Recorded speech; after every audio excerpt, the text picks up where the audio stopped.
समूह संगत नूं बेनती है कि इक्को पासे ही बीबियां भैणां मातावां बच्चियां वीर ते बजुर्ग एक पासे आ जाण।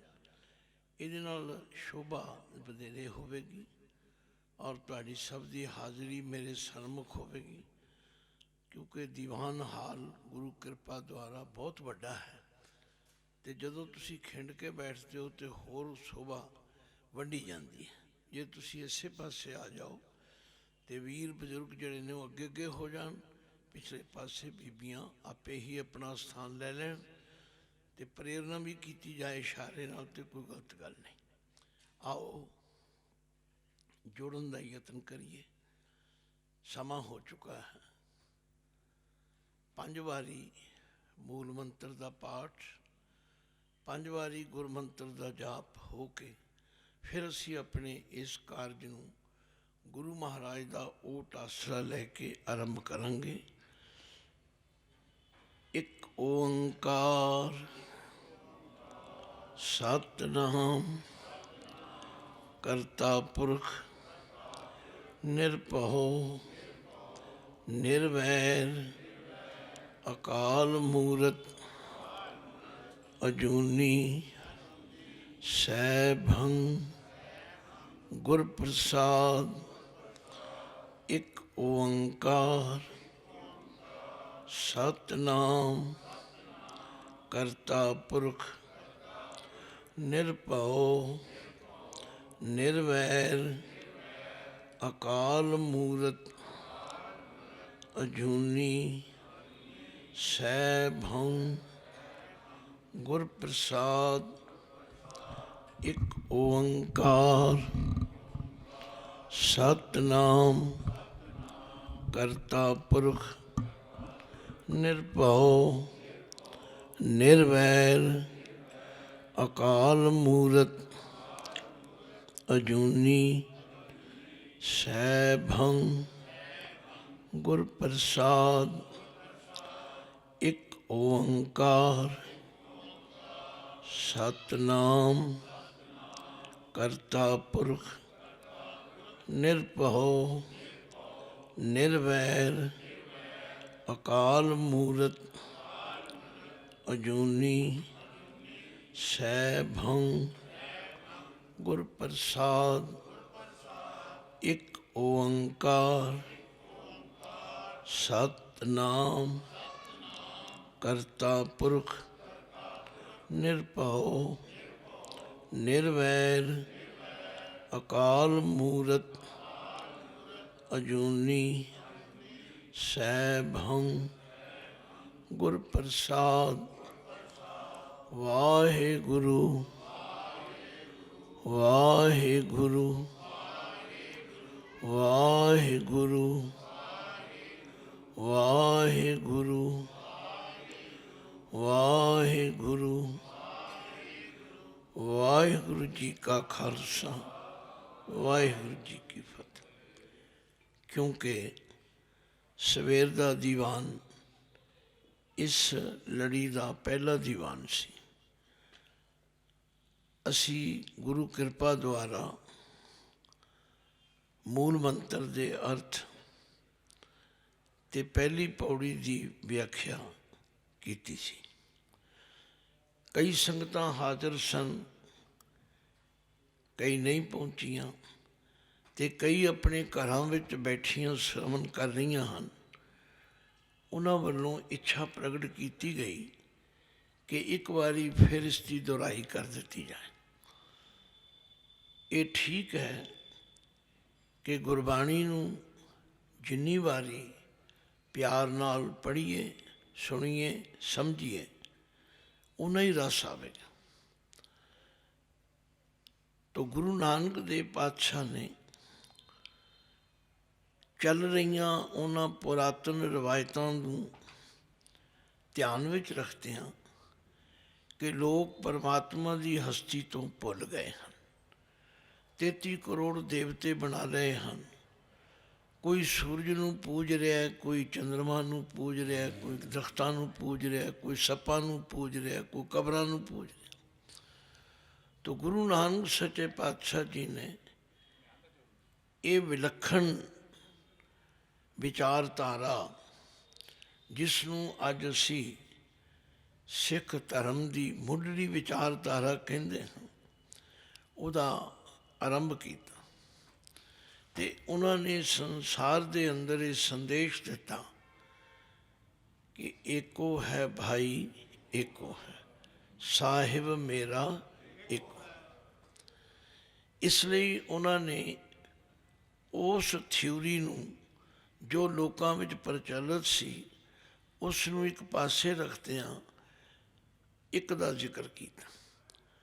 और असी बचपन तो सुनते आए कि सारे जपजी साहिब का मूल एक ओंकार है। सारे एक ओंकार की व्याख्या मूल मंत्र विच, मूल मंत्र की व्याख्या जपजी साहिब च, ते जपजी साहिब की व्याख्या श्री गुरु ग्रंथ साहिब च। इसलिए असी श्री गुरु नानक देव जी महाराज के 550 साला प्रकाश पुरब नूं समर्पित इत्थों ही लड़ी आरंभ की है। क्यों ना असी पहला एक ओंकार नूं समझिए, मूल मंत्र नूं समझिए ते जपजी साहिब की बाणी नाल जुड़िए। तो इसकी आरंभता गुरु नानक पातशाह जी ने एक तो की। उसे एक नूं सर्वशक्तिवान मन्निया, उही पैदा करने वाला है, उही पालन वाला है, उही मारन वाला। क्योंकि जे असी तिन्हां दी पूजा उपासना में फसे रहे, पैदा करने वाले नूं मन्नांगे ते पालन वाला गुस्से, ते पालन वाले नूं मन्नांगे ते मारन वाला गुस्से। बाबे ने आख्या तुसी इस उलझन तो बचो, एक नूं मन्नो। वो एक ही है जिहड़ा सारियां शक्तियां दा मालिक है, वो एक ही है जो सर्वव्यापक है। फिर वो सदा सत है, कायम रहने वाला है। ਉਹਦੇ ਨਾਲ जुड़न वास्ते किसी मूर्ति तस्वीर की लोड़ नहीं, बल्कि उसके नाम नाल जुड़ो। और वो एक ही है जो सारे संसार का करता है। तो कमाल की गल है कि अपनी क्रिएशन विच समाया होया। इस तो वड्डा होर कोई प्रमाण नहीं हो सकता कि जदों तीकर उसकी जोत मेरे विच है, मैं बोल रहा, जदों तक तुहाडे विच है तुसी सुन रहे हो, ਉਹਦੀ जोत विचों निकल जाए ना कोई बोल सकता ना सुन सकता। वो करता भी है पर अपनी क्रिएशन दे विच समाया होया भी। फिर वो निरभाव है, सब तो बड़ा है, उन्होंने किसी का भाव नहीं है। तो जेड़ा उस निरभाव का सिमरन करेगा वो भी निरभाव हो जाए। रोज़ तुसी पढ़ते हो निरभाव जपै सगल भाव मिटै, प्रभ कृपा ते प्राणी छुटे। फिर वो निर्वैर है, क्योंकि असी सारे जीव उससे पैदा किए हुए हैं। जिमें बच्चों नाल माता पिता वैर नहीं करते, वाहिगुरु दे असी सारे बच्चे हाँ और वो सब नाल प्यार करता। ओदी हस्ती मूरत तो भाव, क्योंकि मूरत अखर बाणी विच कई रूपों में आउंदा है, मूरत भी आंदा है। इत्थे मूरत है तत्ते नूं सियारी नाल, जिथे मूरत आएगा उत्थे मम्मे नूं मूद लैंकड़े रारा तत्ते नूं औंकड़ मूरत मूरत आएगा। ये मूरत का मतलब उसकी जो हस्ती है वो काल की पकड़ तो रहत अजूनी है। वो जमन मरण के चक्कर विच नहीं, जूनियां विच नहीं। सह भंग भंग सुते प्रकाश। इस भंग का उच्चारण गगे नाल नहीं करना, ये नक दे विच जिथों नक की आवाज़ शुरू होंदी है ना, मुढ़ बज उत्थे सह भंग सुते प्रकाश। पर उसके गुणों की सोझी गुर प्रसाद, गुरु की कृपा द्वारा होंदी। प्रसाद अखर बारे दस्या सी, कापियां भी पईयां हन, पैन भी पे हैं, जे कोई नोट करना चाहे तो वो नोट कर। याद तुहानूं रह नहीं सकता, क्योंकि मैनूं पता है असी छेती भुल जाते। ਤੋ ਪ੍ਰਸਾਦ ਅੱਖਰ ਗੁਰਬਾਣੀ 'ਚ 3 ਰੂਪਾਂ ਵਿੱਚ ਆਉਂਦਾ। ਪ੍ਰਸਾਦ ਦੱਦੇ ਨੂੰ ਔਂਕੜ ਨਾਲ ਦਾ ਅਰਥ ਹੈ ਕਿਰਪਾ। ਪ੍ਰਸਾਦ ਦੱਦੇ ਨੂੰ ਸਿਆਰੀ ਨਾਲ, ਕਿਰਪਾ ਦੁਆਰਾ। ਤੇ ਜਿੱਥੇ ਪ੍ਰਸਾਦ ਦਾ ਦੱਦਾ ਮੁਕਤਾ ਵੀ ਹੋਵੇ, ਨਾਲ ਕੋਈ ਕਾ ਕੇ ਕੀ ਹੋ ਜਾਏ, ਉਹ ਫਿਰ ਦੱਦੇ ਦਾ ਔਂਕੜ ਹਟ ਜਾਂਦਾ। ਜਿਵੇਂ ਕਿ ਗੁਰੂ ਗ੍ਰੰਥ ਸਾਹਿਬ ਦੇ ਅੰਦਰ 1143 ਅੰਗ ਤੇ ਗੁਰ ਪੂਰਾ ਪੂਰਾ ਪ੍ਰਸਾਦ। ਇਸ ਤੋਂ ਅੱਗੇ ਹੈ ਜਪ, ਜਿਸ ਤੇ ਦੋਹੀਂ ਪਾਸੀ ਡੰਡੀਆਂ ਲਾ ਕੇ ਬੰਦ ਕੀਤਾ ਗਿਆ। ਇਹ ਬਾਣੀ ਦਾ ਨਾਮ ਹੈ। ਸ਼੍ਰੀ ਗੁਰੂ ਗ੍ਰੰਥ ਸਾਹਿਬ ਜੀ ਦੇ ਤਤਕਰੇ ਵਿੱਚ ਜਪ ਨਿਸ਼ਾਨ ਲਿਖੇ। ਤੋ ਗੱਲ ਕੀ ਇਹ ਬਾਣੀ ਦਾ ਨਾਮ ਹੈ, ਕਿਉਂਕਿ ਗੁਰੂ ਗ੍ਰੰਥ ਸਾਹਿਬ ਵਿੱਚ ਜਪ 3 ਰੂਪਾਂ ਵਿੱਚ ਆਉਂਦਾ।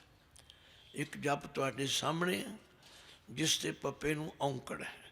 ਇਹ ਨਾਉਨ ਪੁਲਿੰਗ ਇੱਕ ਵਚਨ ਹੈ। ਜਿੱਥੇ ਜਪ ਦਾ ਪੱਪਾ ਮੁਕਤਾ ਹੋ ਜਾਏਗਾ, ਸਵੇਰੇ ਇੱਕ ਸਰਦਾਰ ਸਾਹਿਬ ਆਏ, ਕਹਿਣਗੇ ਮੁਕਤੇ ਦਾ ਕੀ ਅਰਥ। ਹੁਣ ਪੰਜਾਬ ਦੀ ਧਰਤੀ 'ਤੇ ਰਹਿਣ ਵਾਲੇ ਲੋਕਾਂ ਨੂੰ ਜੇ ਮੁਕਤਾ ਵੀ ਭੁੱਲ ਗਿਆ ਤਾਂ ਬੜੀ ਔਖੀ ਗੱਲ ਹੈ। ਤਾਂ ਮੇਰਾ ਫਰਜ਼ ਹੈ ਦੱਸਣਾ, ਜਿਤਨੇ ਵੀ 35 ਅੱਖਰ ਨੇ ਜਿਨ੍ਹਾਂ ਨਾਲ ਕੋਈ ਮਾਤਰਾ ਨਹੀਂ ਲੱਗੀ, ਉਹ ਮੁਕਤੇ ਹਨ। ਮੁਕਤੇ ਦਾ ਮਤਲਬ ਹੈ ਆਜ਼ਾਦ। ਜਦੋਂ ਕਿਸੇ ਨਾਲ ਕੋਈ ਲਗ ਮਾਤਰ ਲੱਗ ਜਾਏਗੀ, ਉਹਦੀ ਆਵਾਜ਼ ਬਦਲ ਜਾਏਗੀ।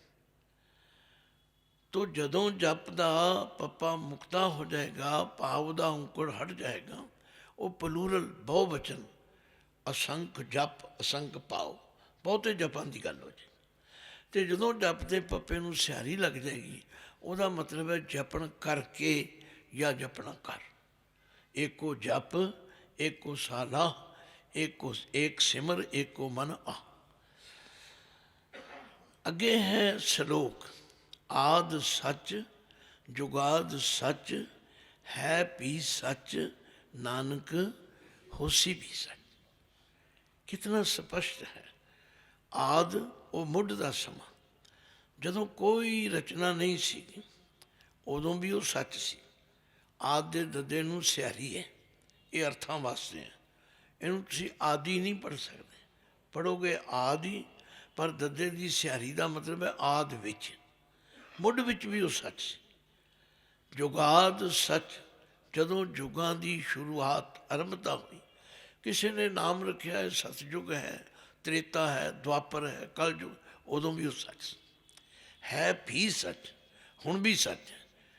ਨਾਨਕ ਹੋਸੀ ਵੀ ਸੱਚ। ਇਹਨੂੰ ਨਾਨਕ ਹੋਸੀ ਵੀ ਸੱਚ ਨਾਲ ਨਹੀਂ ਪੜ੍ਹਨਾ।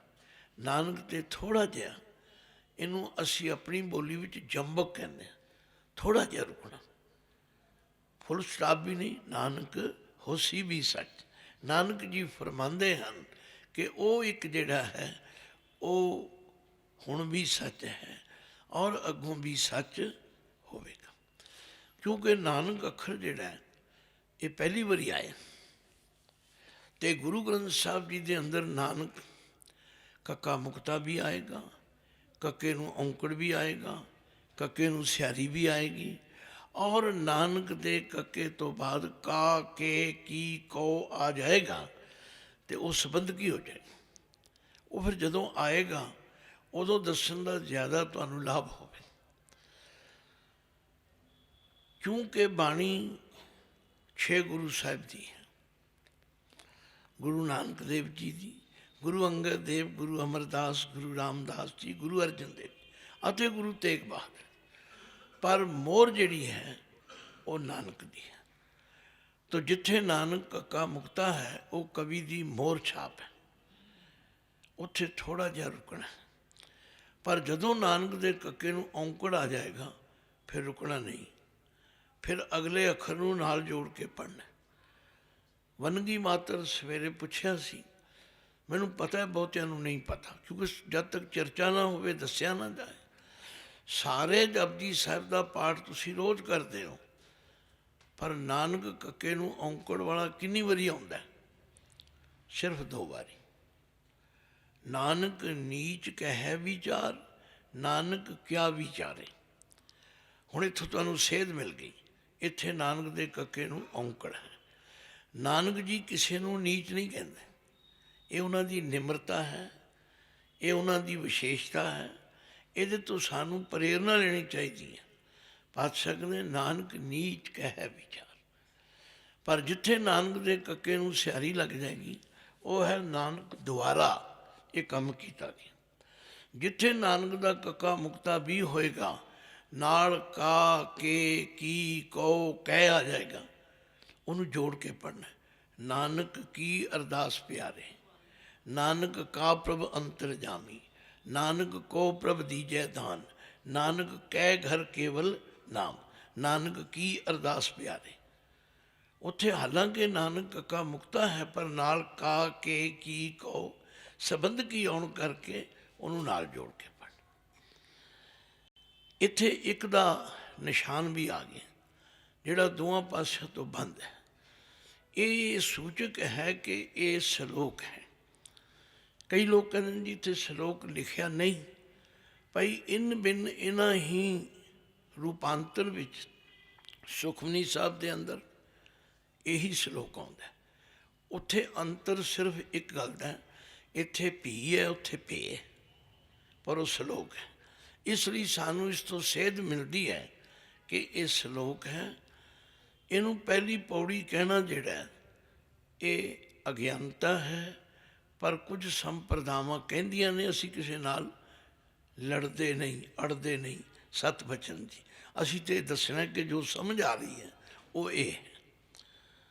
अगे है पहली पौड़ी, यदि विचार भावें खुल के हो चुकी है, पर एक बारी फिर दोहरा देने हैं। सोचै सोच न होवई, जे सोची लख वार, चुपै चुप ना होवई,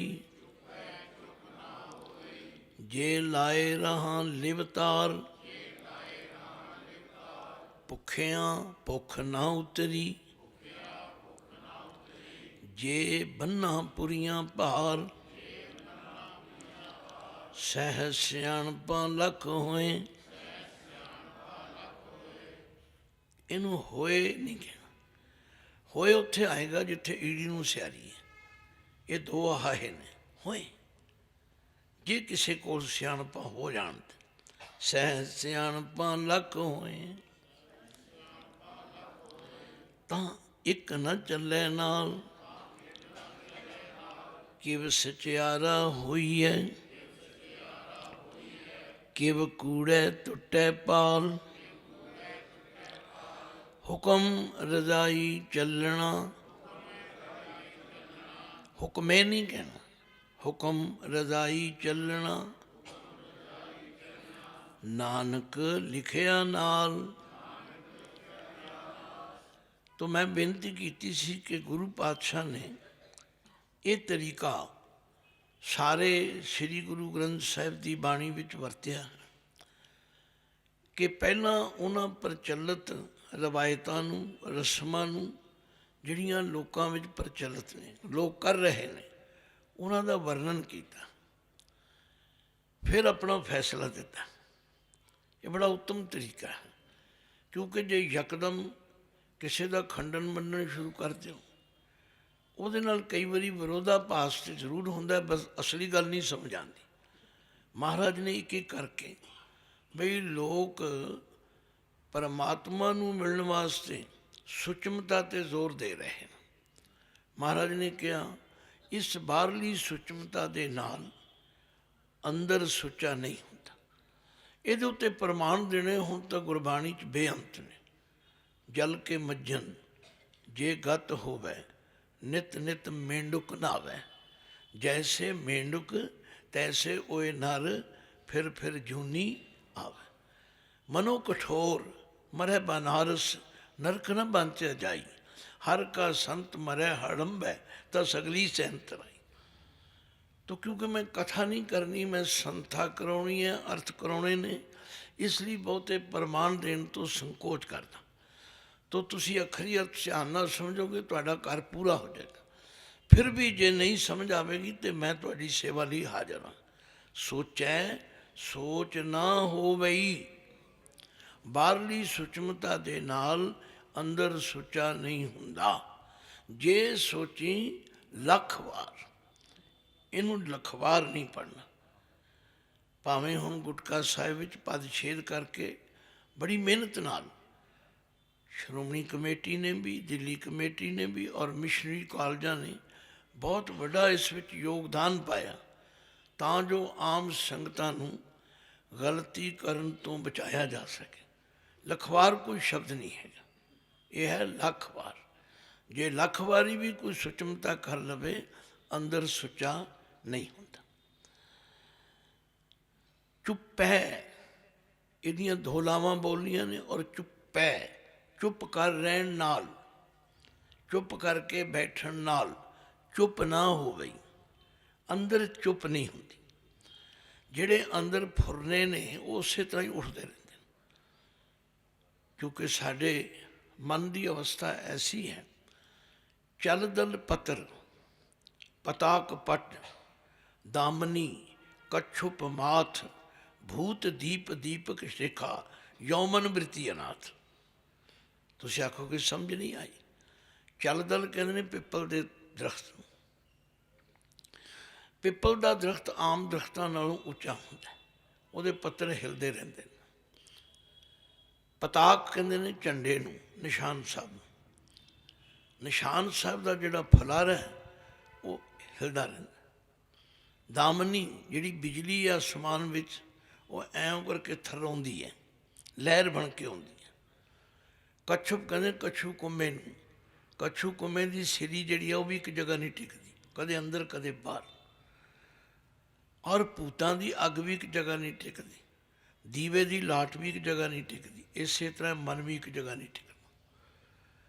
पर जेड़े लोग कहने कि चुप करके बैठे हाँ, मैं सवेरे मिसाल दी सी कि सानू उस्ताद जी ने संतां ने पढ़ाया बई असी किसी के घर बंबई रात कट्टण लई ठहरे, सवेरे जापान जाना सी, फ्लाइट फड़नी सी। तो जिसके घर ठहरे वो कहन लगा जी इत्थे एक बड़े पहुँचे हुए संत ने, उन्होंने दर्शन कर लो। असी आख्या भी कित्थे पहुँचे हुए ने, ये किसी को नहीं पता भी कित्थे पहुँचे। असी एक थ्योरी बना ली है, जने खने नहीं कह दें जी बड़े पहुँचे हुए हैं। धर्म की दुनिया में ये सवाए ठगी तो वध कुछ नहीं। ना पहुँचन वाले को पता वो कित्थे पहुँचे तो ना दसन वाले को पता, बस पहुँचे हुए। असी खैर उन्होंने कहा भी फिर भी कहते जी उन्होंने मौन व्रत धारण किया हुआ। संत क्योंकि बहुत पढ़े लिखे तो गुरमत के ज्ञाता सन, कहते भी जो उन्होंने चुप की हुई है तो असी जाके की करांगे, असी भी चुप कर जाएंगे। हुण चुप करने वाले तो गल हो नहीं सकती। कहते नहीं जी वो पहुँचे बड़े, तुम दर्शन करो। चले गए, 2 मिनट असी बैठे, वो भी चुप सन, असी उठ के तुर पे। हुण गूंगे आदमी ने की गल करनी है या चुप कीते ना की गल करनी। उन्होंने इशारा करके बिठाया, एक सलेट कोल रखी सी, एक सलेटी रखी सी। सलेटी नाल सलेट ते लिखिया कि मैंने 2 दिन से भोजन नहीं किया, मेरे भोजन का प्रबंध कर दिया। साडा कहते हासा निकल गया भाई बाहरों तो चुप ने, अंदर चुप है नहीं। लो बाबे ने फैसला कर दिता, चुप है चुप ना हो बई, जे लाए रहा लिपता। जे कोई लिब ला के तार ला के एक टक समाधि ला के बैठे रहे, ये अंदर चुप नहीं करता। पहला असी इस पंक्ति के अर्थ पढ़िया करते सी, भुखियां की भुख नहीं उतरती, ना भुखे रहन नाल भुख नहीं। पर नहीं, हुण समझ आई कि जे बन्ना पुरियां पार, सारी सृष्टि नूं ब्रह्मंड कहते हैं। ब्रह्मंड के 9 खंड ने, 9 खंडा दीयां 14 पुरियां ने। गुरु नानक पातशाह फरमाते ने जेड़े बंदे तृष्णा दे मारे हुए ने, जेड़े भुख दे मारे हुए ने, उन्होंने सारी दुनिया के पदार्थों की पंड बन के दे दिओ ना, वो फिर भी नहीं रज सकते। जे गुरबाणी विचों ये ते प्रमाणस पढ़िए, तृष्णा बिरले ही की बुझी है, कोट जोरे लाख करोरे मन ना हो रे, परे परे ही को लुचिए। तुम आखोगे तृष्णा फिर नहीं बुझती, नहीं नहीं बुझती भी है। तृष्णा बुझे हर के नाम, महा संतोख होवे गुरबचनी प्रभ स्यों लागै पूर्ण ध्यान। जिन्होंने गुरु के बचनों ते विश्वास आ जाए, नानक चिंता मत करो चिंता तिसी ही है, जल में जंत पायन तिना भी रोजी दे। जेड़े बाणी पढ़ के विचारते ने कि ऊडे ऊड आवे सह कोसा, तिस पाछै बचरे शरिया, तिन कवन खिलावै कवन चुगावै, मन में सिमरन करे। भाई ये सोझी कदों ते कित्थे आंदी है? मेरे माधो जी सत संगत मिले सुतरे। जेड़ा सतसंगत विच आवे, जेड़ा बाणी दी विचार सुन के मन्ने, उन्हें समझ आ जाती। तो गल की महाराज ने फैसला किया, भुखियां भुख ना उतरे जे बन्ना पुरियां पार। ये लिखिया बन्ना है, पर इसका उच्चारण बन्ना करना, बन्नण की किरिया। भार में ना पंड, जे सारियां पुरियां दे पदार्थां की पंड भी बन के दी जाए तो भुखियां की तृष्णालुआं की तृष्णा नहीं पूरी। तजर्बा करके देखो, जिन्हों को कई फैक्ट्रियां ने, कई कारखाने ने, कई एकड़ों के मालक ने, पुछ के वेखो जी हुण तो ठीक है, नहीं नहीं हाली तो 2 फैक्ट्रियां और लाउणियां ने, हाली तो वह काम होर करना, वो नहीं रच सकते। तो महाराज ने फैसला कर दिता। फिर सहज सियाणपा लख होए। ये जिहड़ा सहज शब्द है, ये 100 ਲਈ भी वरत्या जाता है तो 1000 ਲਈ भी वरत्या। आख्या जे किसी को 1000 सियाणपा लखां सियाणपा हो जान, इनू होए नहीं कहना होए। 2 हाहे ने, जिहड़ा अखीरला हाहा है वो सियारी नूं होए करके बोलना हो जान, तो एक ना चले नाल। वो सियाणपा भी इत्थे काम नहीं आउंदी। किस लई कि जिहड़ी साडे विच ते रब विच कूड़ दी कंध है, हौमे की कंध है, वो नहीं टुटती। फिर महाराज कृपा करो दसो, किव सचियारा होई है किव कूड़े टुटै पार। फिर पातशाह उहदा उत्तर देंदे ने, हुक्म रजाई चलना। हुण हुक्म दे ममे नूं सियारी है, हुक्म विच किसते हुक्म विच रजाई, जो रजा दा मालक अकाल पुरख है, ਉਹਦੀ रजा विच चलो बस कंध टुट जाएगी। सारी गुरबाणी इहो ही समझा रही है। आपे हर एक रंग है आपे बहु रंगी, जो तिस भावै नानका साही गल चंगी। शांत हो जाओगे। तो हुक्म रजाई चलना नानक लिखिया ना, ये तुरों लिखिया है, ये मर्यादा है। इनू तुसी अपने परिवार विच भी वरत सकते हो। जिहड़ा घर का मुखी है, वड्डा है, उहदे कहने भी चलो कोई झगड़ा ही नहीं। जदों असी मन मर्जियां करते हाँ, या जदों बच्चे ये कह दें पापा जी तुहानू की पता है, मम्मी तू की जानती है, बस छुट्टी, फिर झगड़ा पैदा हो जाएगा, फिर विरोध पैदा हो जाएगा। तो हुक्म रजाई चलना नानक लिखिया ना। मैं इस जिग्यासा नूं मुख रखदिआं दोहराई कर दी। आओ हुण अगे चलीए। दूजी पौड़ी विच पातशाह आप ही सवाल करते हैं, हुक्म है कि। हुण एक बारी तुसी पढ़ना, फिर तुसी विचार सुनने। हुक्मी होवन आकार। देखो कईयां ने ऐड़े का कन्ना छड़ दिता, क्योंकि सुभाव बन गया। गुटका साहब तुहानू दिते ने इसलिए कि तुसी जो पढ़ाया जाए उदों उत्ते ध्यान रखो। आकार नहीं है, आकार है। हुक्मी होमन आकार, हुक्म न कहा जाई, हुक्मी होमन जी, हुक्म मिले वड्याई, हुक्मी उत्तम नीच, हुक्म लिख दुख सुख पाइए, एक ना हुक्मी बख्शीश, एक हुक्मी सदा पवाई है, हुक्म अंदर सबको, बाहर हुक्म न कोई, नानक हुक्म जे बुझै तां होमै कह न कोई। मैं अपने विद्यार्थियों ਨੂੰ ਪੁੱਛ ਲੈਣਾ ਬਈ ਤੁਹਾਨੂੰ ਕਿੰਨੀ ਕੁ ਸਮਝ ਆਈ। तो बीबी जी कहन लगे जे इस तरीके नाल असीं पाठ करिए ये तो अपने आप ही समझ आई जाती। मुश्किल ये है कि असीं इस पासे ध्यान नहीं दे रहे। वनगी मात्र मैं दसन लगा, मैं एक दफ़ा पठानकोट गया तो किसी गुरु प्यारे के घर नाश्ता सी। कहने लगे जी असीं पहला सहज पाठ का भोग पाना फिर आरंभ भी करना। मैं क्या बड़ी खुशी की गल है। उन्होंने घर गुरु ग्रंथ साहब जी का प्रकाश सी।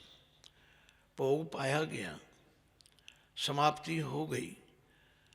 फिर दास ने 5 पौड़ियां का पाठ किया। फिर वो कहने लगे असीं आप ही करांगे। मैं कहा बैठो। पर मैं बाहर घूमद्या होया सुनी जाता सी पाठ। वो सारा ही पाठ गलत कर रहे सन, खिमा करना।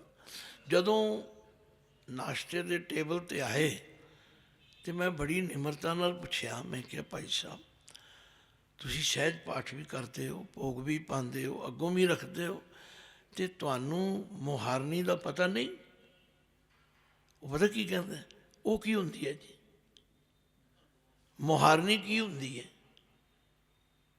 ना मैं हसन जोगा ना मैं रोन जोगा भी बाणी पढ़ रहे इन्होंने मुहारनी का पता ही कोई नहीं है। मुहारनी एक पहली चीज़ है। गुरबाणी के उचारण शुद्ध करने लई मुहारनी की सोझी होनी बड़ी जरूरी है। मैं कदे कच्चा काम नहीं किया। मैं कहा जी कापी लियाओ। मैं उस वेले पहला 35 अखर लिखे फिर मुहारनी लिखी, नाल नाल बुलाया। मैं कहा हुण तुहानूं समझ आ जाएगी। जदों किसी अखर नूं मात्रा नहीं लगी तो उसनूं कहा जाता है मुक्ता। जदों उन्होंने मात्रा लग गई, ऐड़े नूं कन्ना लग गया आ, ईड़ी नूं सियारी लगी ए, ईड़ी नूं बैरी ई, ये मुहारनी। अज साडी ये वड्डी समस्या बन गई। सियाणियां सियाणियां नूं नहीं आउंदी ते बच्चों का तो कुछ हाल ही। उन्होंने तो तुसीं भेज ही कॉन्वेंट स्कूलों दिता, उत्थे तो कोई पढ़ाउंदा ही नहीं। उत्थे सगों इहनूं भुलाया जा रहा है, स्लो पॉइजन दिता जा रहा है भी ये ना गुरमुखी पढ़न, ना इन्हों बाणी का ज्ञान होवे ते ना ये अपने गुरु नाल जुड़न। आ है जी असीं सुते पे।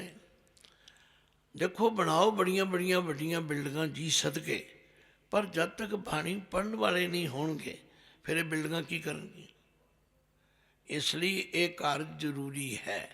स्कूल हैं गुरुद्वारे नाल, उन्हां दे विच बकायदा गुरमुखी की क्लास लाओ। जे असी तुहाडे सामने सेवा कर रहे हैं, मैं खालसा स्कूल अंबाला शहर च पढ़िया। सानू 3 ज्ञानी पढ़ाते सन, ज्ञानी ईश्वर सिंह, ज्ञानी बलवंत सिंह, ज्ञानी राम सिंह। साडी बकायदा धर्म पोथी की परीक्षा होंदी सी। होर पढ़ाई भी कराओ बड़ी जरूरी है, वो संसार लई है, पर निरंकार लई ते ये बाणी की पढ़ाई बड़ी जरूरी। तो हुण आपां व्याख्या करांगे हुक्मी होवन आकार। सवाल पैदा होंदा हुक्म है कि? पातशाह ने कहा ये जो कुछ आकार रचना तुसी देख रहे हो ये सब उहदे हुक्म विच होई। पर हुक्म न कहा जाए, इनू आम प्रेमी केहा बोलते हैं, केहा नहीं है। कक्का हाए नू हिस्सेयारी, ऐड़े नू आ करना, कहा बोलो। हुक्म न कहा जाए, हुक्म नू व्याख्या करके नहीं दसिया जा सकता। अनुभव किया जा सकता है, जानिया जा सकता है, मनिया जा सकता है, पर जे कोई आखे भी शब्दां राहीं समझाओ नहीं समझाएगा। बाबा नानक जी कह रहे हुक्मी होवन आकार, हुक्म न कहा जाए। हुक्मी होवन जी, ये जड़ा जी है, एक जी असी उपर पढ़िया जप जी साहिब, वो भी आता है। वो जी आदरवाची है। ये जड़ा जी है जदों जी जी जी ब्यारी ऐड़ा लग जाए, इनू जिया नहीं कहना, जी। ये जड़े जीव जंत ने इन्हां वास्ते ये जी आएगा। जितने भी जीव जंत हैं सब उहदे हुक्म विच पैदा होए। हुक्म मिले वडियाई। हुण इत्थे हुक्म दे मम्मे नूं सियारी है। हुण ये गल्लां बहुत बरीक ने, मैं तो दस्सण लई तैयार हाँ, पर फिर कई बारी समा जिहड़ा है ना वो बड़ी छेती लंघ जाता है। एक हुक्म आया जिथे मम्मे नूं सियारी है, एक हुक्म आया जिहदा मम्मा औंकड़ है। पढ़िया उन्होंने भी हुक्म है, पढ़िया इनू भी हुक्म है। उत्थे हुक्म द्वारा हुक्म विच दी गल है, इत्थे हुक्म नाउन है। हुक्मी होम होमन जी हुक्म मिले, इत्थे हुक्म दे मम्मे नूं सियारी। हुण इहदा अर्थां दा जिहड़ा फर्क है वो लगा मात्रा करके।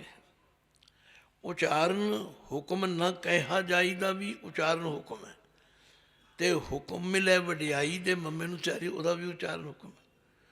ਉਹਦੇ हुक्म दे मम्मे नूं औंकड़ है, ਉਹਦੇ हुक्म दे मम्मे नूं सियारी है।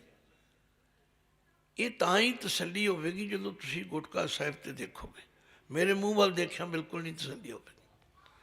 हुक्मी होमन जी हुक्म मिले, ये जितने जीव जंत ने सब ਉਹਦੇ हुक्म च पैदा होए। तो जिहड़ा किसी नूं वडियाई आदर सत्कार सन्मान मिलदा ये भी ਉਹਦੇ हुक्म विच ही मिलदा। मैनू सरल जी भाषा में कहना भाई मैनू तुसी स्टेज पर बिठाता, तुसी थले बैठे हो, गल की भाई नहीं तुसी बाणी पढ़ाउणी है सानू, ये ओदी कृपा है, मेरी कोई चतुराई नहीं है। हुक्म मिले वडियाई। फिर हुक्मी उत्तम नीच, ਉਹਦੇ हुक्म विच ही कुछ जीव उत्तम श्रेष्ठ ते कुछ नीवें विचारां वाले बन जाते। हुक्म लिख, हुण इत्थे हुक्म दे मम्मे नूं फिर सियारी है। ਉਹਦੇ हुक्म विच लिख लिखे अनुसार दुख सुख पाई। किसी नूं दुख मिलता है, किसी नूं सुख मिलता है, भी ਉਹਦੇ हुक्म विच ही साडे कीते कर्मां अनुसार। इकना हुक्मी बख्शीश। हुण इकना कुछ ऐसे हैं जिन्हां नूं ਉਹਦੇ हुक्म विच बख्शिश हो जाती है। एक हुक्मी सदा पवाई। हुण जे तुसी अपनी कापी ते लिख लो भी गुरबाणी एक किन्ने रूपां विच आउंदा है। ईड़ी नूं सियारी कक्के नूं औंकड़ एक, ईड़ी नूं सियारी कक्के नूं सियारी एक, ईड़ी नूं सियारी कक्का मुक्ता एक। उचारण तिन्हां दा एक है। जिथे एक दे कक्के नूं औंकड़ है वो नाउन पुलिंग एक वचन है। जिथे ईड़ी नूं सियारी कक्के नूं सियारी एक है उत्थे बहुतियां विचों कुछ दी गल है। तो जिथे ईड़ी नूं सियारी कक्का मुक्ता होवेगा उत्थे एक इस्त्री लिंग लई है। फिर ध्यान दिओ, एक ना हुक्मी बख्शीश, एक हुक्मी सदा पवाए जाते हैं, पटकते हैं। हुक्म है अंदर सबको, हुक्म है अंदर सबको। ये सारा संसार उस वागुरू के हुक्म विच है, बाहर हुक्म ना कोई। हुण इत्थे हुक्म दा मम्मा मुक्ता है, ना इनू औंकड़ है ना इनू सियारी है, पर पढ़िया इनू भी हुक्म है। क्यों? ये नन्ना अगे संबंध की आ गया, बाहर हुक्म ना कोई, ਉਹਦੇ हुक्म तो बाहर कोई नहीं है। हुण महाराज फैसला देन लगे ने, नानक हुक्म है जे बुझे। हुक्म नूं सुनना होर चीज़ है, सुनाउणा होर चीज़ है, बुझना होर चीज़ है। इसे दी बाणी गुरु जी कहते पढ़िया ना ही भेद बुझिया पावना। जे कोई हुक्म नूं बुझ लवे, जान लवे, मन लवे, ਉਹਦੀ हौमे मुक जाएगी। वो फिर कदे ईगो नहीं करेगा, कदे अहंकार नहीं करेगा। वो कहता नहीं, ਉਹਦੀ आग्या विच लो, वो कंध टुट गई तो रब दे नाल नेड़ता बन गई। मैं कहना जे माता पिता नाल बच्चों की नाराज़गी हो जाए किसी गलों, जे बच्चे अपनी जगह ते अड़े रहन, साड़ी तो गलती कोई नहीं, कदे भी नेड़ता नहीं हो सकती। तो जे बच्चे कह दें पापा जी सॉरी, गलती माफ़ कर लो, खत्म हो गई। इन्नी गल है। हुक्म है अंदर सबको, बाहर हुक्म ना कोई। नानक हुक्म है जे बुझे ता होमे कहना ਹੁਣ तीजी पौड़ी पढ़ो जी। गावे को तान, आवाज़ सारिਆਂ ਦੀ आनी चाहिए। मैनू तां तसल्ली होगी भी तुसीं पढ़ रहे हो, क्योंकि मैनू तजर्बा है जब मैं ਸਰੋਤਾ बन के बह जावां ना उत्थे तो माड़ा जिहा सुख आवे तो बंदे नूं आलस आ जाता, नींदर आ घेरती। सावधान होकर पढ़ो। हुक्म है अंदर सब गावे को तान, होवे किसे तान, गावे को दात जाने निशान, गावे को गुण वडियाइयां चार, गावे को विद्या विखम विचार, गावे को साज करे तन खे, गावे को जी लै फिर दे, गावे को जापै दिसै दूर, गावे को विखै हादरा हदूर, कथना कथी न आवे टोट, कथ कथ कथी कोटि कोट कोट, देंदा दे लैंदे थक पाए, जुगा जुगंतर खाहि खाहि, हुक्मी हुक्म चलाए राह, नानक विगसै वे परवाह। हुण साध संगत जिहदी हौमे मुक गई उहदा रस्ता साफ हो गया, क्योंकि जिहड़ा हंकारी बंदा है वो कदे किसी की सिफत नहीं कर सकता। उन्हें मैं ही मैं हाँ, दूसरे सब कुछ नहीं। तो महाराज कहते गावे को तान, तान का मतलब है बल जोर। कोई गाउंदा है उस परमात्मा के बल नूं, उहदी समर्था नूं, उहदी ताकत नूं, पर नाल शर्त है होवे किसे तान। जे किसी विच बल होवे तो बल आउणा तां है जो हौमे मुकनी है।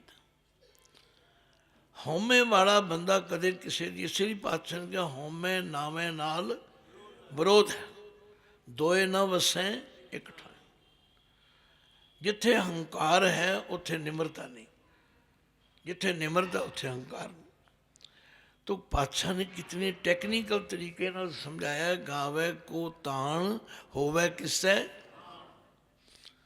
जे किसी विच बल आ जाए तो बल उहदे अंदर आएगा जिहदी हौमे मुकेगी, वो फिर परमात्मा की शक्ति नूं गाउंदा है, भाई रब बहुत समर्थ।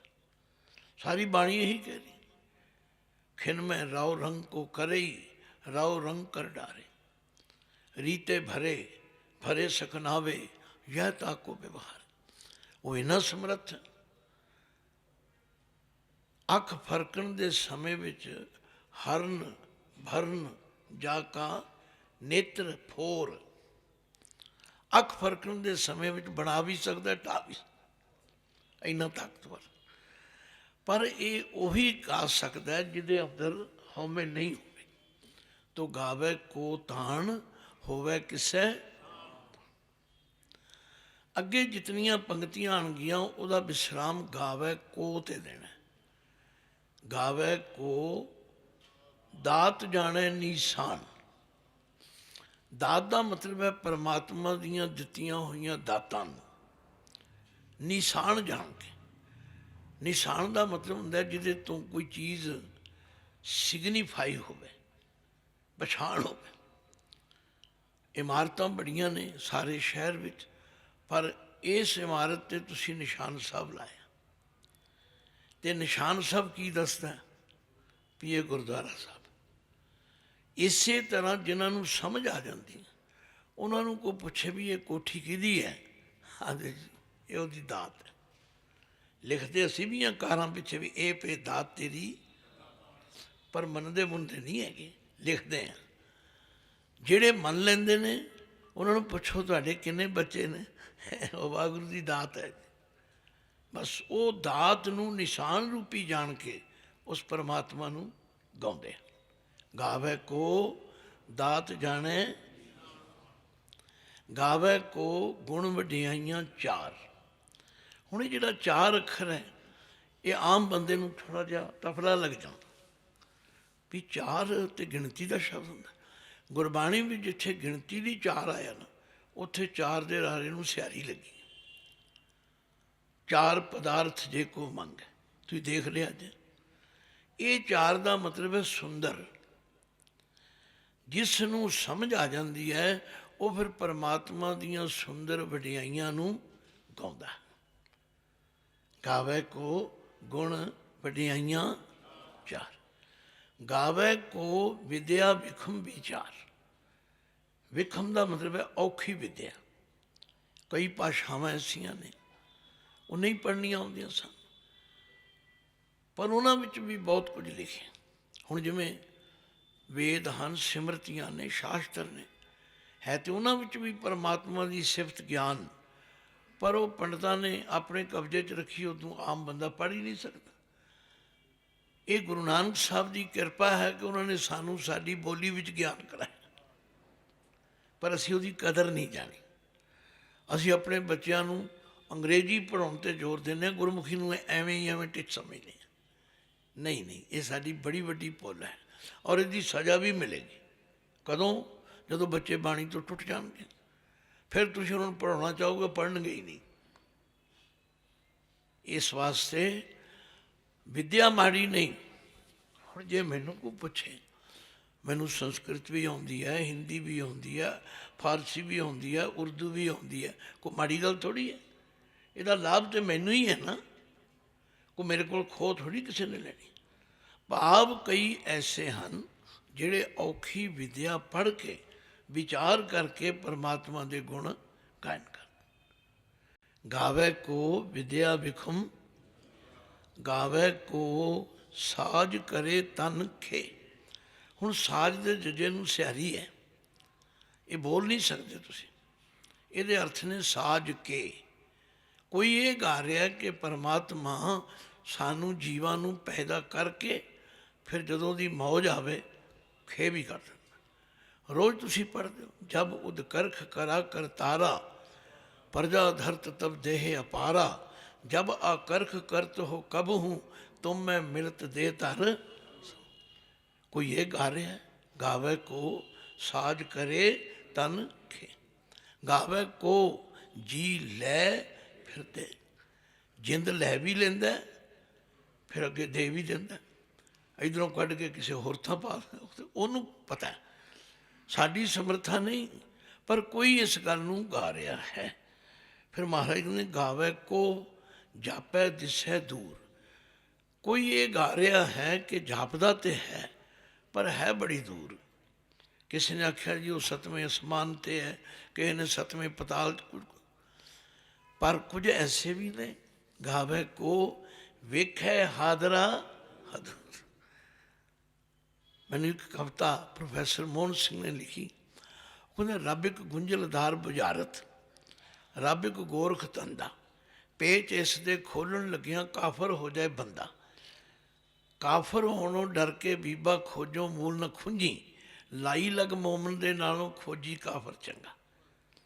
ਪ੍ਰੋਫੈਸਰ ਸਾਹਿਬ ਨੇ ਕਹਿ ਦਿੱਤਾ, ਇੱਕ ਬੰਦਾ ਉਹ ਹੈ ਜਿਹੜਾ ਗੁਰੂ ਦੇ ਹੁਕਮ ਨਾਲ ਪਰਮਾਤਮਾ ਨੂੰ ਹਾਜ਼ਰ ਨਾਜ਼ਰ ਸਮਝਦਾ, ਰੋਜ਼ ਪੜ੍ਹਦਾ ਬਲਿਹਾਰੀ ਕੁਦਰਤ ਵਸਿਆ, ਤੇਰਾ ਅੰਤ ਨਾ ਜਾਈ।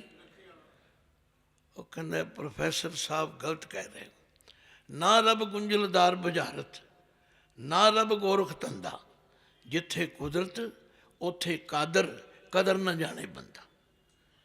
ਇਹ ਬੰਦੇ ਨੇ ਅੱਖਾਂ 'ਤੇ ਪੱਟੀ ਬੱਧੀ ਹੋਈ ਹੈ। ਇੱਕ ਫੁੱਲ ਵੇਖੋ, ਫੁੱਲ ਦੀਆਂ ਪੱਤੀਆਂ ਦੇਖੋ, ਉਹਨਾਂ ਦਾ ਰੰਗ ਦੇਖੋ, ਉਹਨਾਂ ਦੀ ਬਣਤਰ ਦੇਖੋ, ਇਹ ਕਿਹਨੇ ਬਣਾਈ ਹੈ। ਫੁੱਲਾਂ 'ਤੇ ਬੈਠੀ ਤਿਤਲੀ ਦੇਖੋ, ਤਿਤਲੀ ਦੇ ਖੰਭ ਦੇਖੋ, ਖੰਭਾਂ ਦੇ ਰੰਗ ਦੇਖੋ, ਤੁਹਾਡੇ ਮੂੰਹੋਂ ਕੀ ਨਿਕਲੇਗਾ? ਵਾਹ ਵਾਹ।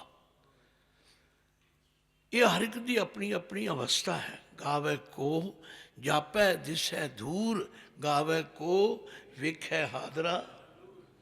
लो हुण पातशाह मोड़ा देंदे ने, कथना कथी ना आवे, कथना कथन दे नाल ਉਹਦੀ ਅਸਤੀ ਨੂੰ ਕੋਈ ਤੋਟ ਕਮੀ ਨਹੀਂ ਆਉਂਦੀ। ਉਹ ਤਾਂ ਜਿੱਡਾ ਵੱਡਾ ਹੈ ਉੱਡਾ ਹੀ ਵੱਡਾ।